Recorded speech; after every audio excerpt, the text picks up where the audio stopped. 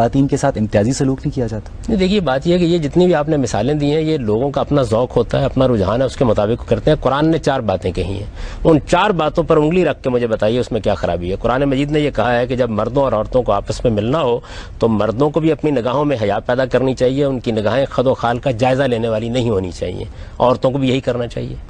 دوسری بات یہ کہی ہے کہ ان کو بھی اپنی شرمگاہوں کی حفاظت کرنی چاہیے اور مردوں کو بھی اپنی شرمگاہوں کی حفاظت کرنی چاہیے. 2 باتیں خاص عورتوں سے متعلق ہیں, ان میں سے ایک بات یہ ہے کہ ان کا سینہ بھی شرمگاہ ہے, انہیں اس کو ڈھانپ کر رکھنا چاہیے.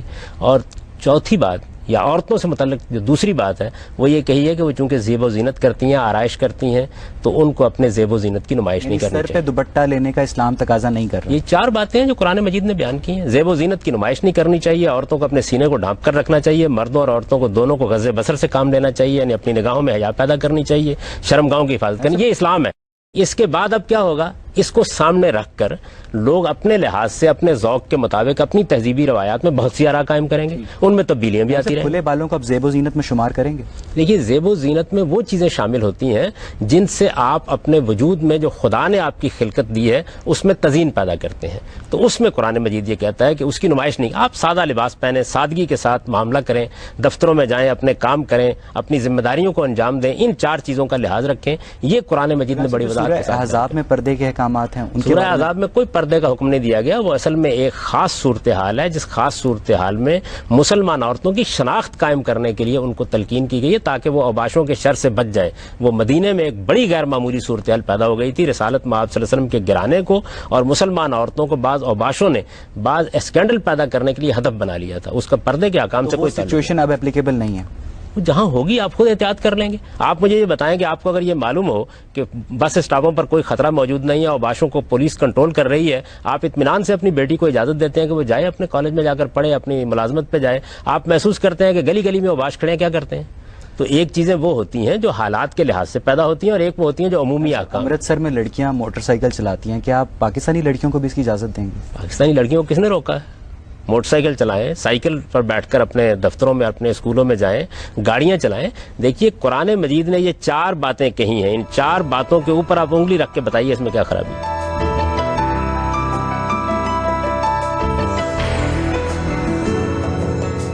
میں آپ کی پہلے کی بات ایک کوٹ کرنا چاہ رہی ہوں جس پہ آپ نے کہا ہے کہ مسلمان مرد اہل کتاب خواتین سے شادی کر سکتے ہیں ان کو دین کی طرف اٹریکٹ کرنے کے لیے.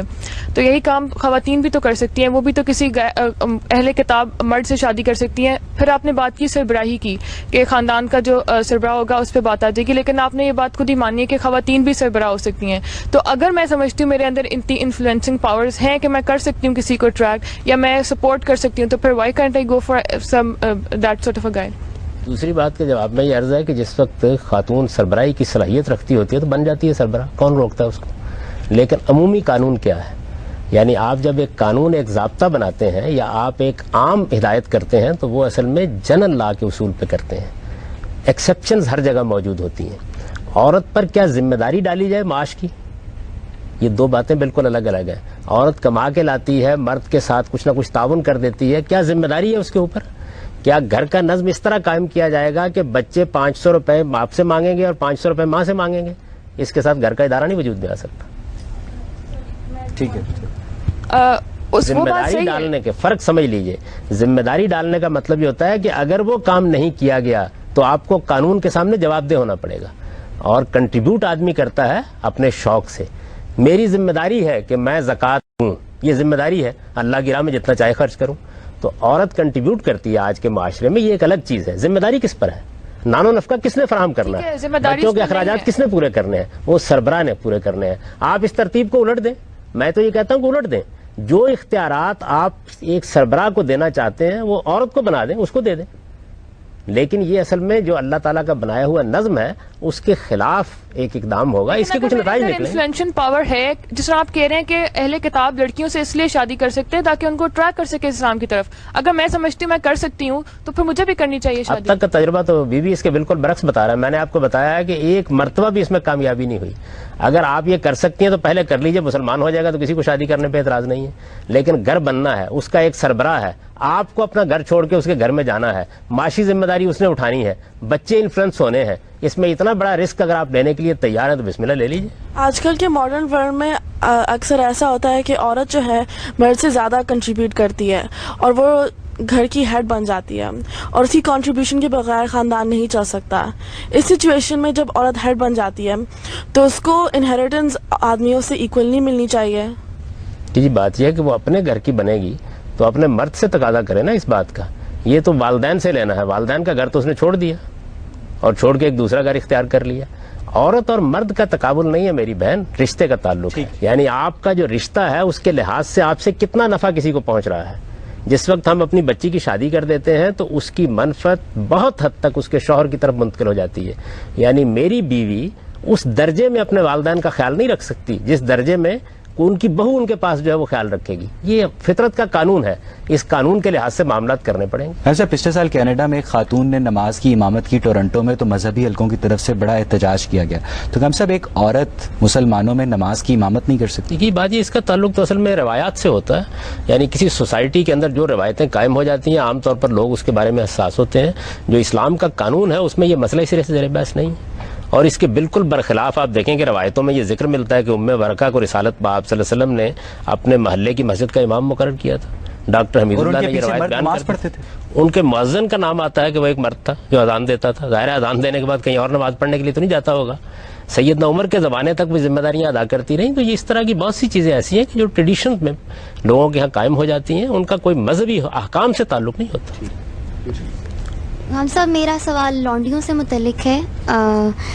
جو امام غزالی صاحب ہیں انہوں نے اپنی کتاب احیاء العلوم میں جو ہے لکھا ہے کہ نکاح کا مطلب ہے لانڈی ہو جانا.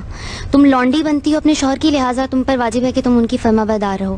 اب لانڈی کو کوئی رسپیکٹیبل سٹیٹس تو حاصل نہیں تھا اس دور میں، بلکہ اس کو تو تعظیم بخشی گئی کہ ان کے ساتھ نکاح کر لیا جائے، تب حلال کر دی گئی. تو ایک تو یہ کانٹروڈکشن مجھے نظر آتی ہے. اور دوسرا یہ کہ انہوں نے مزید کہا، امام غزالی صاحب نے کہا ہے کہ مرد کو مجرد نہیں رہنا چاہیے، اس کو 2-3 بیویاں رکھنی چاہیے. اور اس کی وہ توجیہ کیا پیش کرتے ہیں کہ چونکہ مرد کو علمی مصروفیات کے لیے وقت نہیں مل پاتا اور گھر کے بہت سے کام کاج ہوتے ہیں، لہٰذا 2-3 بیویاں جو ہیں رکھنی چاہیے. اور اس کے علاوہ وہ یہ بھی کہتے ہیں کہ عورت کے مزاج میں بدخلقی ہوتی ہے اور اس میں علم کی بھی کمی ہوتی ہے، عقل کی کمی ہوتی ہے. تو یہ ہم ایسی انٹرپریٹیشنز کی موجودگی میں کیسے یقین کریں گے کہ اسلام کے دعوے پر کیسے یقین کریں گے کہ اسلام نے عورت کے اسٹیٹس میں کوئی ریسیشن نہیں آنے دی بلکہ اس میں ترقی ہوئی؟ امام غزالی ہوں یا امام ابو حنیفہ، میں ہوں یا کوئی اور، سب کی آراء کو قرآن مجید کی روشنی میں دیکھا جائے گا. قرآن مجید نے تو ان میں سے کوئی بات نہیں کہی. وہ تو دیکھیے یہ بتاتا ہے کہ جب اللہ تعالیٰ نے اس دنیا کی ابتدا کی تو آدم کے لیے ایک ہی حوا بنائی. اگر یہ امام غزالی کی جو بات آپ نقل فرما رہی ہیں ایسا ہی ہوتا تو پھر تو اللہ تعالیٰ کو یہ اہتمام سب سے پہلے کرنا چاہیے تھا کہ آدم کے لیے کم سے کم 3 حوا تو بناتے ہیں. ایسا تو نہیں کیا. ایک مرد و عورت سے زندگی شروع کی ہے. تو قرآن مجید کی روشنی میں دیکھیے اس نے کیا جگہ دی ہے. انٹرپریٹیشن جتنی بھی ہوتی ہیں وہ حالات کے لحاظ سے ہوتی رہتی ہیں. مختلف مفکرین اپنی بات پیش کرتے رہتے ہیں. اس میں بہت سے اثرات اپنے زمانے کے شامل ہو جاتے ہیں. قرآن مجید کیا بات کہتے ہیں؟ عام مسلمان طبقہ جو امام غزالی کو بڑا مانتا ہے وہ تو اسی بات پر یقین کرے گا نا. عام آدمی کو امام غزالی سے زیادہ قرآن کو ماننا چاہیے. اللہ کی کتاب اس کے گھر میں موجود ہے، اس کو اٹھا کر پڑھ لے. وہ کیا کہتی ہے؟ اس نے تو یہ تعبیریں اختیار نہیں کی. جی آپ پوچھیے. کہ مشرک مردوں کے لیے مشرک عورتیں، اسی طرح قرآن مجید میں آتا ہے کہ زانی مرد کے لیے زانی عورت. سوسائٹی میں مجھے کیسے پتا چلے گا، ایک عورت کو کیسے پتا چلے گا کہ جس سے وہ نکاح کرنے جا رہی ہے کیا وہ پاک پاس شخص ہے؟ اس کی ذرا وضاحت کریں. نہیں دیکھیے قرآن مجید کا قانون یہ ہے کہ مرد کو بھی پاک دامن ہونا چاہیے، عورت کو بھی پاک دامن ہونا چاہیے. جس جگہ یہ آیت آئی ہے اس جگہ اصل میں ایک سزا کا بیان ہے اور یہ بتایا گیا ہے کہ اگر کسی شخص کے خلاف مقدمہ چلا اور اس کو بدکاری کے جرم میں سزا دے دی گئی تو اس سزا کا ایک حصہ یہ بھی ہے کہ پھر کسی پاک دامن عورت سے اس کی شادی نہیں ہو سکتی. اس وجہ سے پتہ چلانے کی آپ کو ضرورت نہیں ہے. جس کو سزا ہوئی ہے عدالت میں جس کا معاملہ زیر بحث ہے اس کے بارے میں یہ قانون ہے. اچھا آپ کہہ رہے ہیں کہ عورت اور مرد کے حقوق برابر ہیں. اگر آپ قرآن مجید کو اٹھا کے دیکھیں اس زندگی کے علاوہ اگلی زندگی میں بھی عورت اور مرد کے حقوق برابر نہیں لگتے. مرد کو جنت میں حوروں کی تلقین کی گئی ہے، عورت کے لیے کیا کیا؟ یہ بات یہ ہے کہ حور سے آپ کی کیا مراد ہے؟ حور اصل میں ایک ایڈجیکٹو ہے جو عورتوں کے حسن و جمال کو بیان کرنے کے لیے ہوتا ہے. عورت چونکہ ایک بڑی غیر معمولی نعمت ہے، جنت کی نعمتوں میں اس کا ذکر آ گیا ہے. یہ آپ نے کہاں سے نتیجہ نکال لیا کہ اس میں عورتوں کی ضرورتیں پوری نہیں کی جائیں گی؟ قرآن مجید تو جنت کی تعبیر یہ کرتا ہے کہ تم جو کچھ وہاں چاہو گے تمہیں ملے گا، اور مردوں کو بھی کہتا ہے عورتوں کو بھی ملے گا. مرد کے لیے عورت ایک عظیم نعمت ہے اور عورتوں کے لیے مرد محض ایک ضرورت ہے. قرآن مجید وہاں جنت کی نعمتوں کا ذکر کر رہا ہے، ضرورتوں کا ذکر نہیں کر رہا.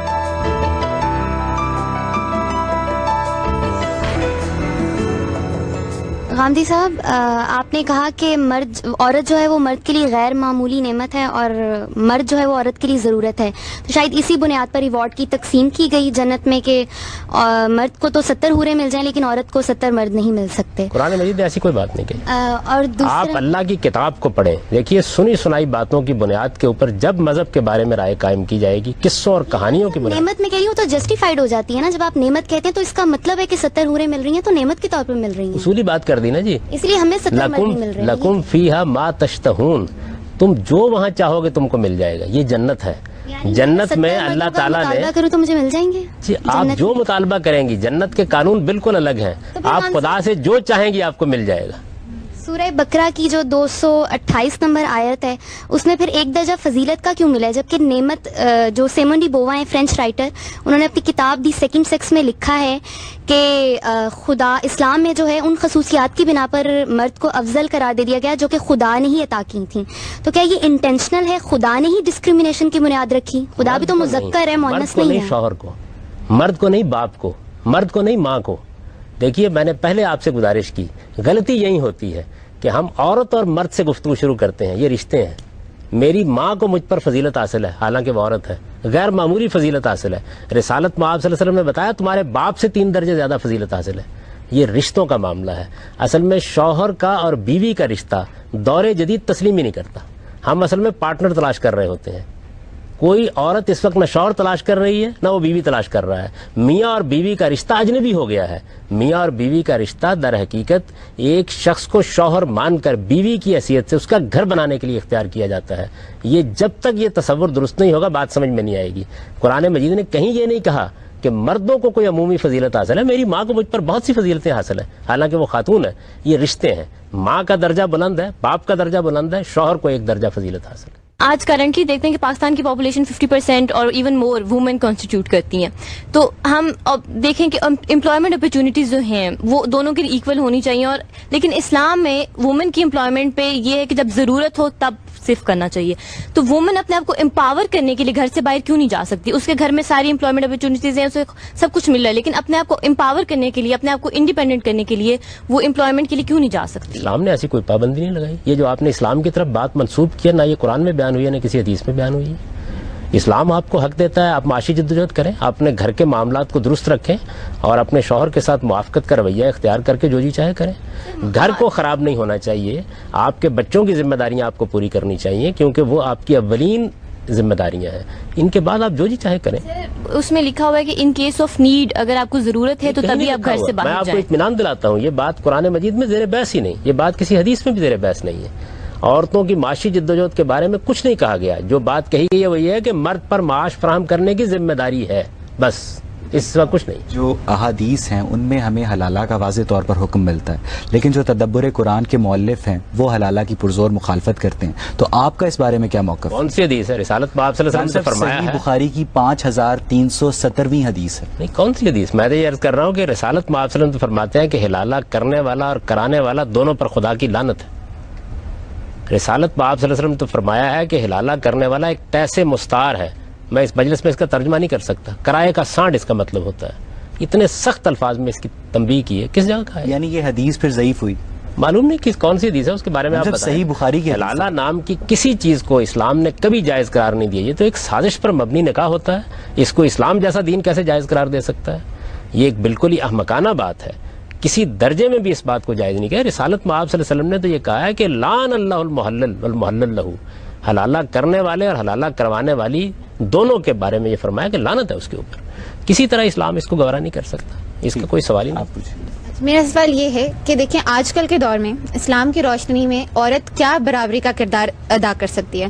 ایک جو ہے ٹریڈیشنلسٹ ویو ہے عورت کا اور ایک ہے ماڈرنسٹ ویو جس کو آپ ویسٹرنائز ویو کہتے ہیں. ٹریڈیشنلسٹ ویو میں جو عورت سے ایکسپیکٹیشن رکھی گئی ہے وہ یہ ہے کہ وہ گھر کو سنبھالے گی، وہ اپنے جب تک ماں باپ کے گھر میں ماں باپ کی خدمت گزاری کرے گی، جب شادی ہو جاتی ہے تو شوہر کی خدمت گزاری کرے گی، بچوں کی پرورش کرے گی، ان کی دیکھ بھال کرے گی.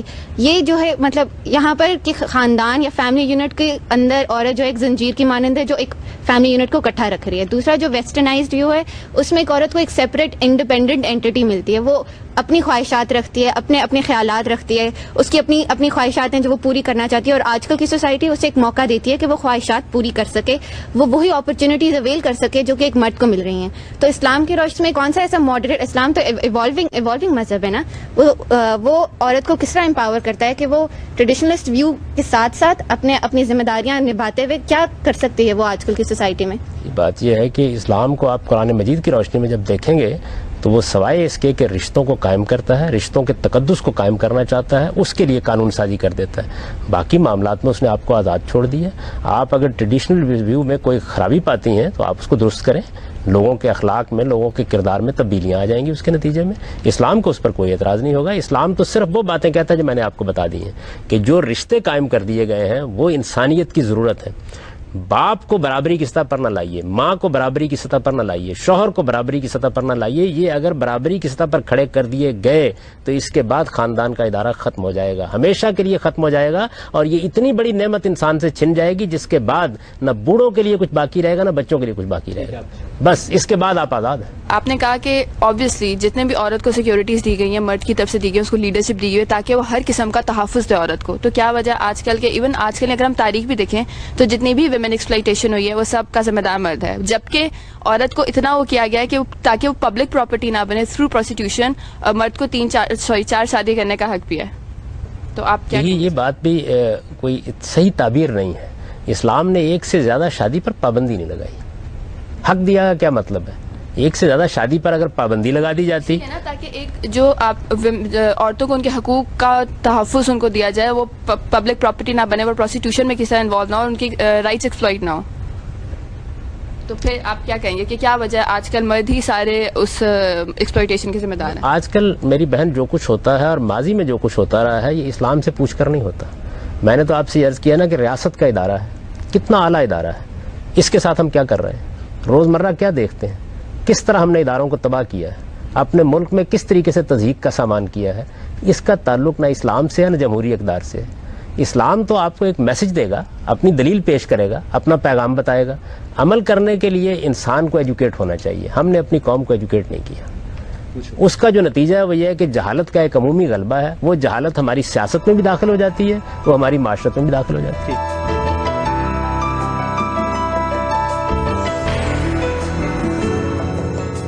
میرا یہ سوال ہے آپ سے کہ پیغمبر ہوں یا اولیاء کرام ہوں یا نبی اکرم صلی اللہ علیہ وسلم ہیں تو یہ سب مرد ہی کیوں ہیں, عورت کیوں نہیں؟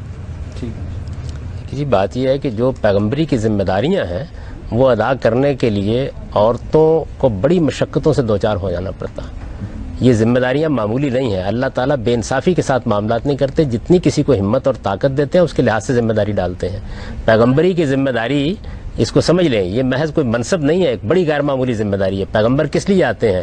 وہ اپنی قوم پر اللہ کی حجت تمام کرنے کے لیے آتے ہیں.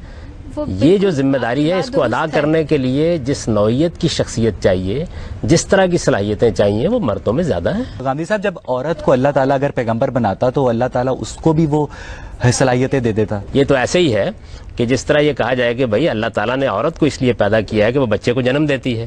اگر مرد کو اللہ تعالیٰ عورت بنا دیتا تو یقیناً یہ صلاحیت اسے بھی پیدا کر دیتا. لیکن اس وقت تو صورتحال یہ ہے. نہیں, بہت سی چیزیں ہیں. دیکھیے بات یہ ہے, عورت اپنی ذات میں ایک انفعالی وجود ہے. وہ اپنی شخصیت کے اندر بڑی نزاکت اور بڑا حسن رکھتی ہے. وہ چیزوں کے ساتھ ایڈجسٹ کرتی ہے. اس کے اندر اس طرح کا تحکم اور اگریشن عام طور پر نہیں ہوتا. وہ جب کوئی معاملہ کرتی ہے تو بہت سے معاملات میں مردوں کو کنٹرول کرنا اور ان کے اوپر ایک چیز کو حجت کی حد تک پورا کر دینا, اس میں اس کو بہت سے مسائل درپیش ہو سکتے ہیں. تو کسی کو ذمہ داری دیتے وقت تو دیکھا جاتا ہے کہ اس کی خلقی صلاحیتیں کیا ہیں. یہ ممکن ہے کہ ایک آدمی بہت اچھا شاعر ہو لیکن حکومت چلانے کی صلاحیت نہ رکھتا ہو. سربراہ کا جہاں پر ذکر آتا ہے, ایک ادارے کا ہر سربراہ ہوتا ہے, سب کو معلوم ہے, لیکن اچھا سربراہ وہ ہے جو سب کو ساتھ لے کے چلتا ہے. اگر خاندان کا سربراہ مرد ہے تو سب کو ساتھ کیوں نہیں لے کے چلتا, ڈومینیٹ کیوں کرنے کی کوشش کرتا ہے؟ اس کی وجہ یہ ہے کہ خاندان کے سربراہ کی اچھی تربیت نہیں ہوئی. جس طرح ہمارے ہاں جو سیاستدان ہیں وہ قوم کو ساتھ لے کے نہیں چلتے, وہ مشورے سے کام نہیں لیتے, وہ اپنی پارٹیوں میں جمہوریت نہیں آنے دیتے. نکاح جو ہے وہ ایک ایگریمنٹ ہے دو لوگوں کے درمیان جو ان کو ایک رشتے میں باندھتا ہے. ایگریمنٹ میں دونوں کی ڈیوٹیز اور جو رائٹس ہیں وہ ڈٹرمن ہوتے ہیں اور دونوں ایک لیول پہ آ کے وہ ڈاکومنٹ سائن کرتے ہیں. تو اس ڈاکومنٹ میں یا اس ایگریمنٹ میں ہم یہ کیوں ایڈ نہیں کر سکتے کہ ایک عورت بھی طلاق دے سکتی ہے؟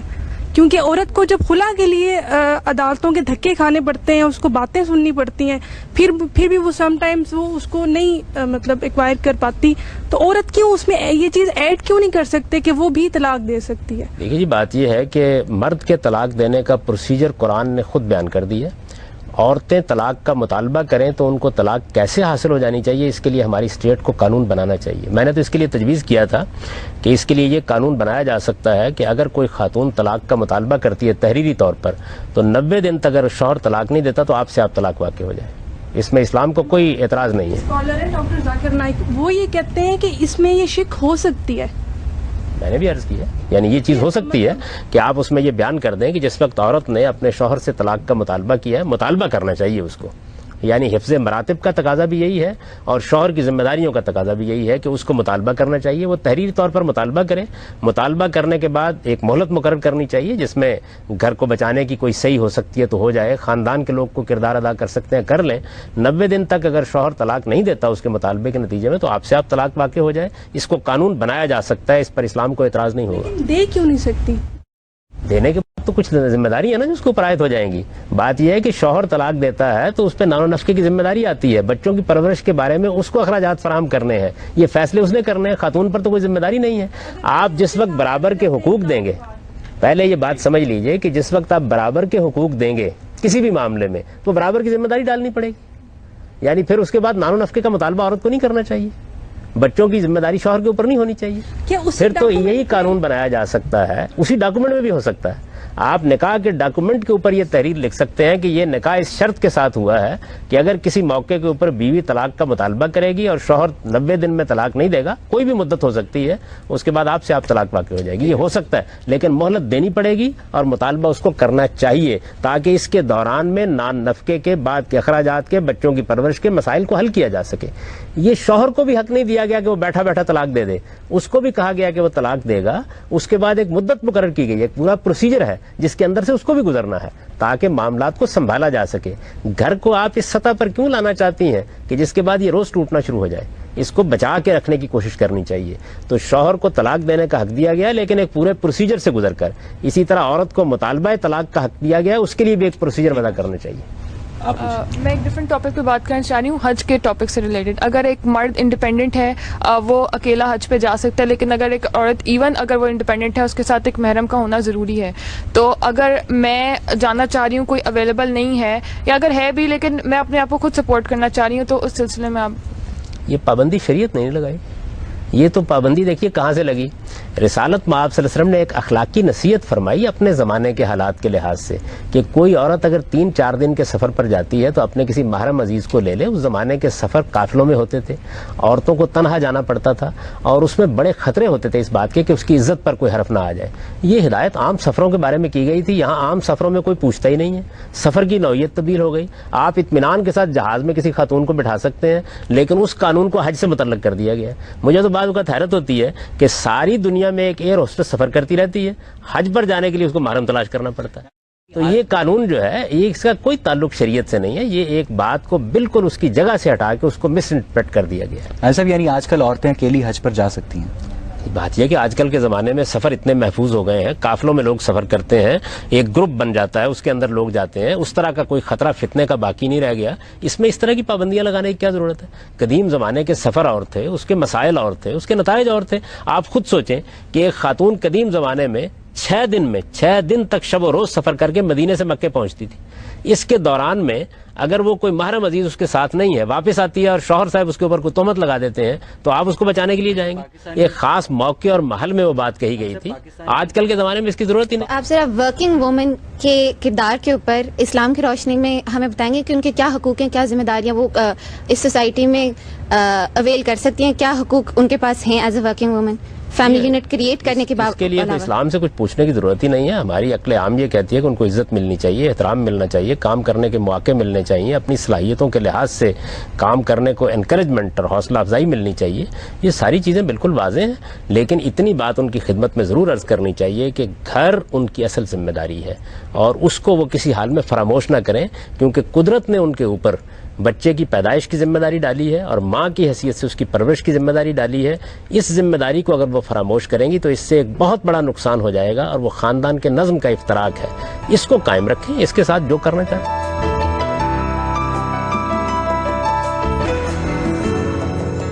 عورت کے لیے شادی کرنا لازمی, مرد کے لیے بھی شادی کرنا لازمی نہیں ہے.